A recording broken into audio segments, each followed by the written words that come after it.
আমন্ত্রণ দেশ জানালে আপনাদের সঙ্গে আছে আমি আলিব্রার। শুরুতেই জানিয়ে দেব শিরোনাম। দালালের খপ্পরে পড়ে রাশিয়ান সেনার কাছে বিক্রি যশোরের জাফর, আকুতি অসহায় বাবা মায়ের।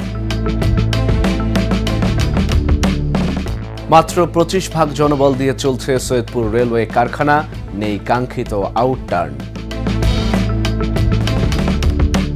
এবং গবাদি পশুপালনে তামাক চাষ বড় বাধা, বললেন প্রাণী সম্পদ উপদেষ্টা। খাদ্য উৎপাদনের আহ্বান।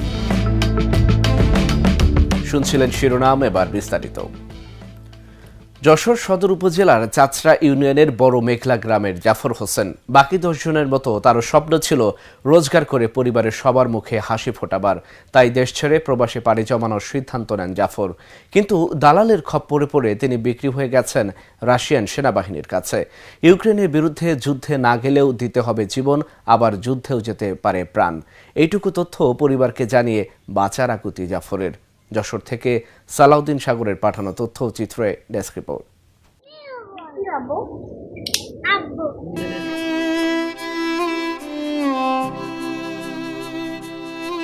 দুই সন্তানের বাবা জাফর হোসেনের স্বপ্ন ছিল সাইপ্রাস গিয়ে নিজের ভাগ্যের পরিবর্তন করবেন। ঋণ করে তাই 8 লাখ টাকা তুলে দেন রাজধানীর বনানী 4 নম্বর রোডের ড্রিম হোম ট্রাভেলস নামক এজেন্সির হাতে। বর্তমানে উধাও এজেন্সির মালিক এম আবুল হাসান। এদিকে রাশিয়ার যুদ্ধক্ষেত্র থেকে বারবার বাঁচার আকুতি জানাচ্ছেন জাফর। উৎকণ্ঠা বাড়ছে সর্বস্ব হারানো পরিবারের। সরকারের কাছে সন্তানকে ফিরিয়ে আনার আকুতি জানানো ছাড়া এখন যেন কিছুই করার নেই অসহায় বাবা মার।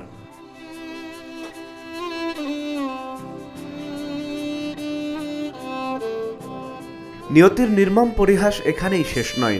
জাফরের ছোট ভাই বজলুর রহমান ছিলেন মালয়েশিয়া প্রবাসী। বৈধ কাগজপত্র না থাকায় 23 দিন আগে সেও ওই দেশের পুলিশের হাতে আটক হয়ে জেল খাটছেন। তাকেও দেশে ফিরিয়ে আনতে হবে। দুই সন্তানকে নিয়ে অসহায় বাবা খায়রুল সর্দার পড়েছেন অথই সাগরে। তাই কিছু ছিল বেঁচে কিনে সব বিদেশ পাঠাইছি। এখন আমার এমন যাচ্ছে দুর্ঘটনায় যে আমি যৌনও বেচতে পারতেছি না, কিছু করতেও পারতেছি না, নাতি পুতনিকের কিছু খাতেও দিতে পারতেছি না, এবং জামা কাপড়ও কিনতে পারতেছি না। আমার এইরকম করুণ অবস্থা হয়ে গেছে। এখন ছেলেটা নিয়ে গেছে এক কথা কয়ে করাচ্ছে আর এক কথা। রাশিয়ায় নিয়ে এখন ওরা যুদ্ধর কাজে লাগাচ্ছে। কারণ যুদ্ধর কাজে আমার ওই ছেলেরে দেওয়া হবে না, আমার দেশে ফিরে দিতে। আর এক ছেলে মালয়েশিয়ায় রয়েছে, তাও সব আটকা পড়ে রয়েছে জেলখানায়। আমাদের কপাল এমন খারাপ। প্রথম আমি আসলে 7 লাখ টাকা জমা দিছি। 7 লাখ টাকার পরে সৌদি এনেছে আর 1 লাখ টাকা, গড়ে 8 লাখ টাকা দিচ্ছি। আমি সুদে টাকা নিয়ে দিচ্ছি 4 লাখ সমিতিতে তুলে দিচ্ছি, দিয়ে আমি পাঠাইছি। ওই লাস্টে একটুখানি ওই যখন মেলা সবই অসুবিধা দৌড়াদৌড়ি ইচ্ছা করে, শুধু একদিন একটু বলেন মা আমি তো আর বাঁচবো না, আমি তোমাকে বুকে দিয়েছি, মনে হয় তোমাকে বুকে ফিরে যেতে পারবো না। আমাদের বেঁচে দিয়েছে 20 লাখ টাকা করে। মা আমার দুটো বাচ্চা থাকলো, মা তুমি দেখো মা, আমার আর করার কিছু নেই মা, তোমাদের বাচ্চাকে যাবো না থাকলে আর যাতে কোনোদিন পারবো না মা। এই আমার সাথে শেষ কথা হয়েছে। আমার হাজবেন্ড আজকে 23 দিন ধরা খাইছে ওখানে মালয়েশিয়ায়, রেড খেলায় তাকে ধরা হয়েছে। উনি এখন জেলখানায় আছে, খুবই কষ্টে আছে। মালয়েশিয়ার জেলখানা তো খুব কষ্টে, সেখানে খুবই কষ্ট, প্লাস মারধরও করে, খাতি ঠিক মতন দেয় না ওখানে। সদর উপজেলার বড় মেঘলা গ্রামের বাজারে একটি চায়ের দোকান চালান জাফর ও বজলুর বাবা মা। হতদরিদ্র বাবার কাঁধে এখন মরার উপর খাড়ার ঘা হয়ে দাঁড়িয়েছে সন্তানদের ফিরিয়ে আনা। এদিকে স্থানীয় দালাল মাহবুবুর রহমানও সব অস্বীকার করে দায় সারছেন। আমি এখানে একটা জিনিস জানি, আমার মামাতো ভাই আমি বলতেছে সাইপ্রাস আমি অফিসে পাঠাই। ওই অফিসে দেওয়ার পরে টাকা পাসপোর্ট দেওয়ার পরে রাশিয়া সাইপ্রাসে ভিসা হয়নি, লাস্টে টাকা পাসপোর্ট আমি ফেরত দেওয়ার পরে ওইতে কোন দিকে গেছে না গেছে এটা আমি বিষয় জানি না। সাইপ্রাস যাওয়ার জন্য আমরা টাকা জমা দিয়েছিলাম। ওনারা 2 বছর আমাদের ঘুরাইছে, 2 বছর ঘুরাইছে, টাকা আমরা পাই নাই। আমাদের কইছে রাশিয়ায় নিয়ে যাওয়া হবে, রাশিয়ায় নিয়ে যাওয়া হবে। তারা বলেছে যে ক্লিনিকের কাজ দেওয়া হবে, বাবুর্চির কাজ দেওয়া হবে। তারা নিয়ে তাকে যুদ্ধের কাজে লাগাইছে। আমার স্বামী খুবই কষ্টে আছে, আমার 2টো সন্তান আছে, আমার স্বামীকে বিক্রি করে দেওয়া হয়েছে। আমরা 8 লাখ টাকা দিই না, আমরা খুবই কষ্টে আছি। আমার 2টো সন্তান ভালো করে কথা বলতেও পারে না। সরকারের কাছে আমার একটা আবেদন, আমার স্বামীকে ফিরে পেতে চাই। কিভাবে মানুষ করবো আমার সন্তানকে? আমার সন্তানরা খুবই ছোট। এখন সরকারের কাছে আবেদন করি যে ভাগ্য দ্রুত আমাদের দেশে ফিরে আসে। আমাদের কোলে পাঠাই দিয়েছে কামনা করি সরকারের কাছে। তো বর্তমানে সত্যি কথা বলতে তাদের সংসার খুবই খারাপ অবস্থায় দিয়ে যাচ্ছে। বিভিন্ন কিস্তির ঝামেলা আছে, সব মিলায় খুবই দুরবস্থা। গেল 6 ফেব্রুয়ারি রাতে বিমানবন্দর এলাকা থেকে ড্রিম হোম ট্রাভেলস নামক ওই এজেন্সির সদস্য ফাবিহা জেরিন তামান্নাকে নেপাল যাওয়ার সময় আটক করে পুলিশের অপরাধ তদন্ত বিভাগ। সে রাশিয়ায় 10 জনকে পাচারের কথা স্বীকারও করেছে। এদিকে পাচারের শিকার ব্যক্তিদের ফিরিয়ে আনা ও পুনর্বাসন সংক্রান্ত কাজ করা বেসরকারি সংস্থা রাইটস যশোর অনেকটা অসহায়তা প্রকাশ করে জাফরকে ফিরিয়ে আনার চেষ্টার আশ্বাস প্রদান করেছে। এখন তার যে পরিণতি, কেন ওখান থেকে আসা খুবই দুষ্কর, কেন সেনাবাহিনীর ভিতর থেকে কেমনে বেরোয় আসবে? সে তো পাসপোর্টও নাই যে ওখান থেকে পাসপোর্ট তার কাছে নেই, তাহলে তার আসার তো কোনো লক্ষ্য নেই। একমাত্র সরকারি প্রক্রিয়া ছাড়া, আর যারা পাঠাইছে এরাই দায়ী। এখন এই ছেলেটার যদি কোনো দুর্ঘটনা ঘটে, এই জন্য দায়ী তো যারা পাঠাইছে তারা, এই যে স্থানীয় দালাল এবং দালাল চক্রের যে মূল রেকর্ডিং এজেন্ট, এদের শাস্তি হওয়া উচিত। এবং এদের এই নাম্বারটা দিতে পারলে আমাদের পক্ষ থেকে, আমাদের সংস্থা থেকে যতটুকু করা, আমরা সরকারি সহযোগিতা নিয়ে আমরা সেটুকু করার চেষ্টা করব। জাফরকে ফিরিয়ে আনতে পরিবারের পক্ষ থেকে পররাষ্ট্র মন্ত্রণালয়ে আবেদন করা হয়েছে। প্রাণ নিয়ে দেশে ফিরতে পরিবার ও সরকারের কাছে আকুতি জানিয়েছেন Jafar. Dhaka journal news desk.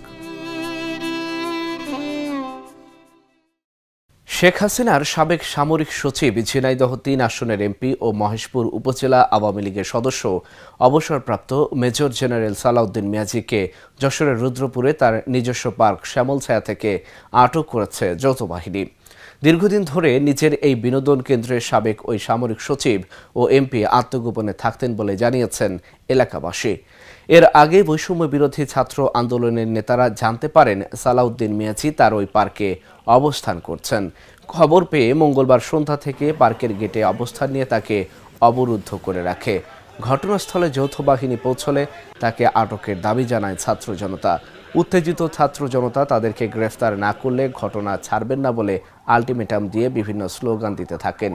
এক পর্যায়ে রাত 12টার দিকে তাকে আটক করে যৌথ বাহিনীর সদস্যরা। এ সময় তার শ্যালক জাকির হোসেনকেও হেফাজতে নেওয়া হয়। পরে তাদের জেলা ডিবি পুলিশের কাছে হস্তান্তর করা হয়। বিশ্বস্ত সূত্রে জানতে পারি যে এই কোতোয়ালি মডেল থানাধীন পুলের হাট রুদ্রপুর শাকিনস্থ শ্যামলছায়া রিসোর্টের এখানে ছাত্র জনতা, সাবেক সংসদ সদস্য, ফ্যাসিস্ট সরকারের সাবেক সংসদ সদস্য মেজর জেনারেল অবসরপ্রাপ্ত সালাউদ্দিন মিয়াজিকে, তিনি ঝিনাইদহ এলাকার সংসদ সদস্য ছিলেন, তাকে আটক করে রেখেছে।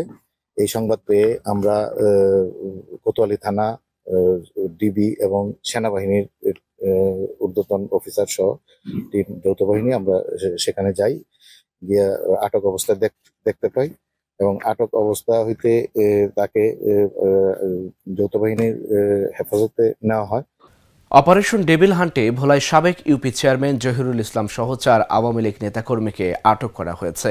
মঙ্গলবার রাত 12টা থেকে ভোর 5টা পর্যন্ত ভোলা সদর উপজেলাধীন বিভিন্ন এলাকায় কোস্টগার্ড, নৌবাহিনী এবং পুলিশের সমন্বয়ে যৌথ অভিযান পরিচালনা করে তাদের আটক করা হয়। বুধবার সকালে কোস্টগার্ড সদর দপ্তরের মিডিয়া কর্মকর্তা লেফটেন্যান্ট কমান্ডার মোহাম্মদ সিয়ামুল হক এই তথ্য নিশ্চিত করে বলেন, সারা দেশে বর্তমান পরিস্থিতি স্বাভাবিক রাখার লক্ষ্যে স্বরাষ্ট্র মন্ত্রণালয়ের নির্দেশনা অনুযায়ী যৌথ বাহিনীর অপারেশন ডেভিল হান্ট পরিচালিত হয়ে আসছে। এরই ধারাবাহিকতায় গোপন সংবাদের ভিত্তিতে মঙ্গলবার রাত 12টা থেকে ভোর 5টা পর্যন্ত কোস্টগার্ড, দক্ষিণ জোন, নৌবাহিনী এবং পুলিশের সমন্বয়ে ভোলায় একটি যৌথ অভিযান পরিচালনা করা হয়। অভিযান পরিচালনাকালে ভোলা সদর উপজেলার বিভিন্ন এলাকা হতে মনিরুল ইসলাম, মাইনুল হাওলাদার, মোহাম্মদ ফয়েজ হাওলাদার ও ফরিদ তহসিলদারকে আটক করা হয়। কুষ্টিয়ার কুমারখালীতে রাতের আধারে ম্যানেজারকে গুলি করে বালুঘাটের টোল বক্সের ক্যাশ থেকে টাকা ছিনিয়ে নিয়ে গেছে মুখোশধারীরা। গুলিবিদ্ধ ম্যানেজারের নাম মোহাম্মদ সবুজ আলী। মঙ্গলবার রাত 11টার কিছু আগে কুমারখালী উপজেলার কয়া ইউনিয়নের গড়াই নদের সৈয়দ মাসউদ্দিন রুমি সেতুর নিচে এই ঘটনা ঘটে। সিসিটিভির ফুটেজ সামাজিক যোগাযোগ মাধ্যম ফেসবুকে ভাইরাল হয়েছে। পুলিশ এখন পর্যন্ত কাউকে আটক করতে পারেনি। রাতে 4-5টি মোটরসাইকেল নিয়ে আগ্নেয়াস্ত্রধারীরা বালুর ঘাটে এসে শ্রমিকদের মারধর শুরু করে। এরপর টোল বক্সের ক্যাশ থেকে টাকা নেওয়ার চেষ্টা করে। সে সময় শ্রমিকেরা বাধা দেওয়ার চেষ্টা করলে ম্যানেজার সবুজের পায়ে অস্ত্র ঠেকিয়ে গুলি করে টাকা ছিনতাই করে নেয়।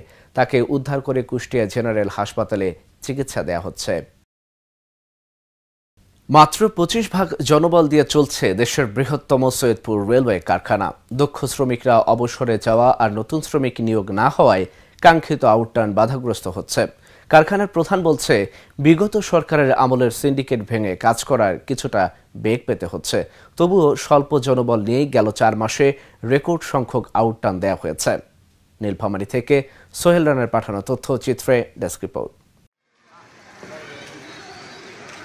বাংলাদেশ রেলওয়ের যাত্রীবাহী কোচ ও পণ্যবাহী ওয়াগন মেরামত ও রক্ষণাবেক্ষণের জন্য 1870 সালে 110 একর জমির ওপর 29টি শপ নিয়ে প্রতিষ্ঠা করা হয় দেশের বৃহত্তম সৈয়দপুর রেলওয়ে কারখানা। একসময় এই কারখানায় তৈরি করা হতো 1200-র বেশি যন্ত্রাংশ। 1993 সালে রেল সংকোচন নীতির আওতায় জনবল কমানোর পর থেকে আর গুরুত্ব পায়নি জনবল নিয়োগ। বর্তমানে কারখানায় 2859টি পদের বিপরীতে জনবল আছে মাত্র 710 জন। সরেজমিনে দেখা যায় ক্যারেজ শপ, পেইন্ট শপ, বগি শপ সহ প্রায় সকল শপ নামমাত্র জনবল দিয়ে চালু রাখা হয়েছে। কারখানার শ্রমিক ও শপের দায়িত্বে থাকা প্রকৌশলীরা বলছেন, জনবল কম থাকায় চাহিদা থাকার পরও আউটটার্ন দেওয়া সম্ভব হচ্ছে না। আর দীর্ঘদিন নিয়োগ না হওয়ায় দক্ষ শ্রমিকের অভাবে কারখানার স্বাভাবিক উৎপাদন ব্যাহত হবে অচিরেই। শিডিউল মোতাবেক 9 দিনের মধ্যে আমাদের গাড়ি কাজ কমপ্লিট করতে হয়। আসলে অল্প সংখ্যক লোকজন নিয়ে আমাদের কাজটা সম্পাদন করতে সমস্যা হচ্ছে। না, আমরা যদি আমাদের লোকবল যদি বেশি হয় তাহলে সঠিক সময়ে আমরা কাজটা সমাধান করতে পারবো। এখানে আসার পর আমরা আমাদের সিনিয়রদের কাছ থেকে কাজ শিখতেছি। এখন মূলত যদি পুনরায় নিয়োগ না হয় তাহলে আমরা হয়তো ভবিষ্যতে দক্ষ শ্রমিক আমরা পাবো না। সৈয়দপুর রেলওয়ে কারখানায় আমাদের বগি শপে বর্তমানে 32% ম্যান পাওয়ার রয়েছে। এই ম্যান পাওয়ারের মধ্যে আবার হচ্ছে 30%ই হচ্ছে যে অদক্ষ, যারা হচ্ছে রিসেন্টলি খালাসি হিসেবে জয়েন করেছে। তো অতি দ্রুত যদি দক্ষ জনবল আমাদের এখানে নিয়োগ দেওয়া না হয় তাহলে আমাদের আউটটার্ন মুক্ত পড়ে পড়বে। রেলওয়ে কারখানার জনসংকটের কারণে আমরা অনেক বিপর্যস্ত। যদি আউটটার্নের স্বার্থে খুব দ্রুত রেলওয়েতে জনবল নিয়োগ করা অতীব জরুরি। তো প্রশাসনের কাছে আমার এটাই আবদার থাকবে যে অতি দ্রুতভাবে রেলওয়েতে জনগণ নিয়োগ করা হয়। পশ্চিমাঞ্চল রেলওয়েতে মিটার গ্রেজ ও ব্রড গ্রেজ রেল কোচ রয়েছে 890টি। নিয়মিত রক্ষণাবেক্ষণ করতে চাইলে এই কারখানায় প্রতি মাসে 75টি রেল কোচ আউটটার্ন দিতে হবে।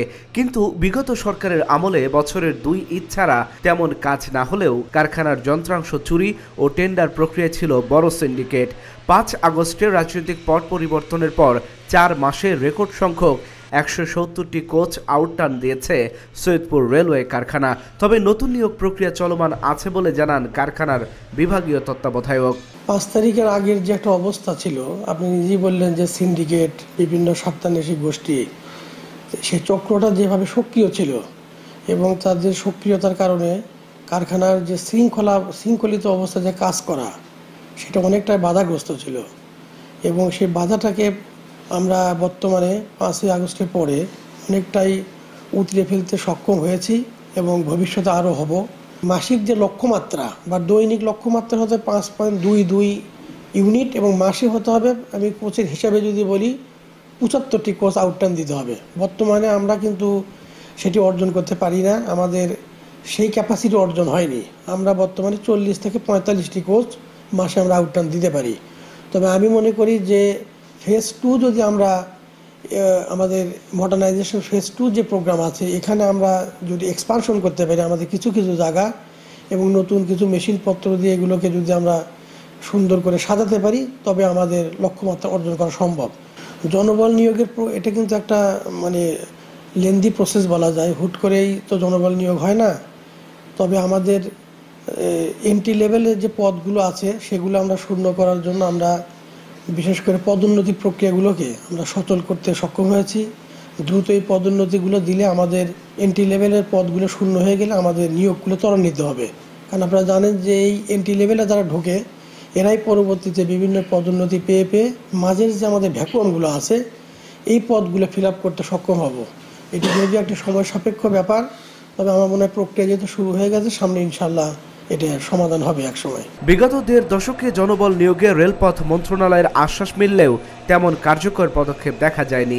আর 2016 সালে সৈয়দপুর রেলওয়ে কারখানার অভ্যন্তরে 20 একর জমির ওপর কোচ ও ওয়াগন তৈরির জন্য নতুন ক্যারেজ শপ নির্মাণের কথা থাকলেও তা বাস্তবায়ন হয়নি। Dhaka journal news desk. মৎস্য ও প্রাণী সম্পদ মন্ত্রণালয়ের উপদেষ্টা ফরিদ আক্তার বলেছেন, গবাদি পশুপালনের ক্ষেত্রে তামাক চাষ বড় বাধা। তিনি ধীরে ধীরে তামাক চাষ বন্ধ করে খাদ্য উৎপাদনে যেতে কৃষকদের প্রতি আহ্বান জানান। বুধবার সকালে কুষ্টিয়া জেলা প্রশাসকের সভাকক্ষে জেলা প্রশাসন এবং মৎস্য ও প্রাণী সম্পদ অধিদপ্তরের আয়োজনে মত বিনিময় সভায় তিনি এ আহ্বান জানান। তিনি আরও বলেন, গবাদি পশুর ওষুধের গায়ে যে দাম লেখা থাকে তার থেকে বেশি দামে বিক্রি করে অসৎ বিক্রেতারা। মানুষের ওষুধের ক্ষেত্রে অন্যায় করলে যেরকম অপরাধ হওয়ার দরকার, প্রাণীর ওষুধের ক্ষেত্রে অন্যায় করলেও একই রকম শাস্তির ব্যবস্থা করা হবে বলেও জানান তিনি। মত বিনিময় সভায় কুষ্টিয়ার অতিরিক্ত জেলা প্রশাসক মোহাম্মদ আব্দুল ওয়াদুদ, পুলিশ সুপার মোহাম্মদ মিজানুর রহমান সহ জেলা মৎস্য ও প্রাণী সম্পদ অধিদপ্তরের কর্মকর্তারা উপস্থিত ছিলেন। তামাক চাষকেও কিন্তু চিহ্নিত করতে হবে যে আমাদের গবাদি পশু পালনের ক্ষেত্রে এটা একটা বড় বাধা, এবং ধীরে ধীরে তামাক চাষ বন্ধ করে খাদ্য উৎপাদনে যাওয়া আমাদের দরকার। দেখেন, এই সময় রবি মৌসুমে এই জমিতে ডাল হতে পারত, সবজি হতে পারত, আমার মসুর, তারপর সরিষা, অনেক কিছু হতে পারত, যেগুলো সব কিছুই আমার খাদ্য।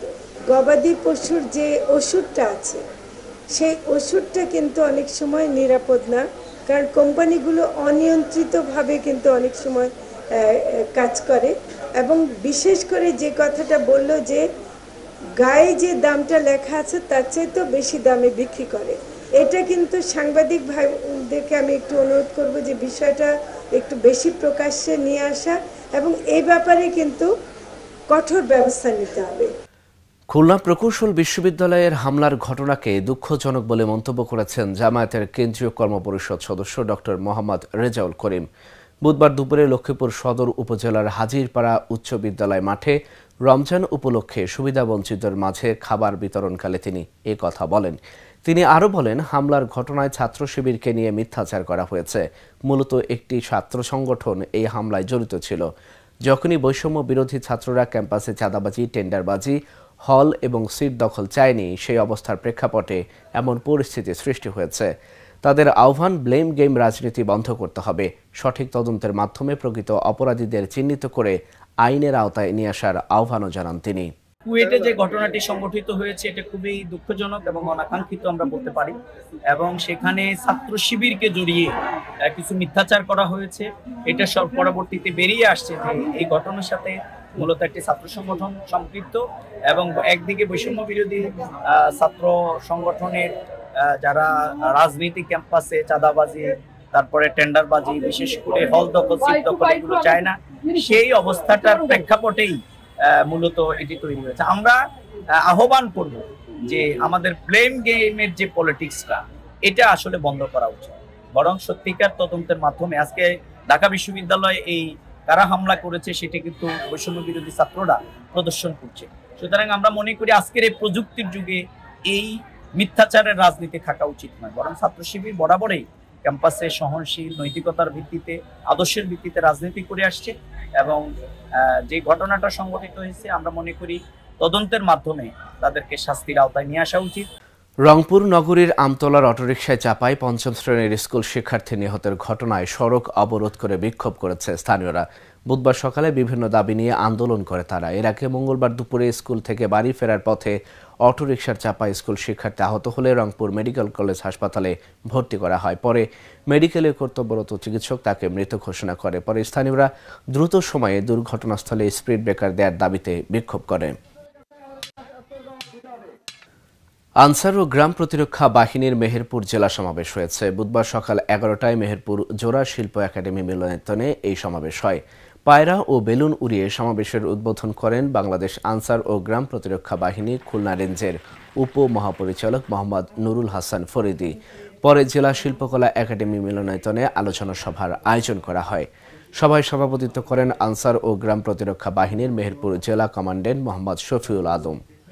বিশেষ অতিথি ছিলেন মেহেরপুরের পুলিশ সুপার মাকসুদা আক্তার খানম, চুয়াডাঙ্গা আনসার ব্যাটালিয়নের উপপরিচালক মোহাম্মদ খাদিমুল ইসলাম, জাতীয় নিরাপত্তা গোয়েন্দা মেহেরপুরের উপপরিচালক মোহাম্মদ আলমগীর হোসেন সহ অন্যান্যরা। কক্সবাজারের ঈদগাহের ইসলামপুরের স্বাস্থ্য ঝুঁকিতে থাকা লবণ চাষী ও ক্রাসিং মিল কর্মীদের মাঝে 7 দিনের স্বাস্থ্যসেবা প্রদান শুরু হয়েছে। ইসলামপুর শিল্প এলাকায় আইএনজিও ইনভেশনের সার্বিক তত্ত্বাবধানে স্থানীয় প্রশাসনের সার্বিক সহযোগিতায় চলমান এই চিকিৎসা ক্যাম্পে 5 শতাধিক কর্মীদের মাঝে এই সেবা প্রদান করা হচ্ছে। স্বাস্থ্য ঝুঁকিতে থাকা বিভিন্ন শ্রমিকদের মাঝে চিকিৎসা সেবার পাশাপাশি বিনামূল্যে ঔষধ বিতরণ করা হয়। এ সময় ইনোভেশনের project coordinator Ittiba Azha, salt and sea wind officer Gias Uddin, নিরীক্ষণ ও মূল্যায়ন কর্মকর্তা আব্দুল আওয়াল সহ সংশ্লিষ্টরা উপস্থিত ছিলেন। এই ছিল এখনকার মতো। ঢাকা জার্নালের সঙ্গেই থাকুন, চোখ রাখুন আমাদের ইউটিউব ও ফেসবুক পেজে। ধন্যবাদ সবাইকে।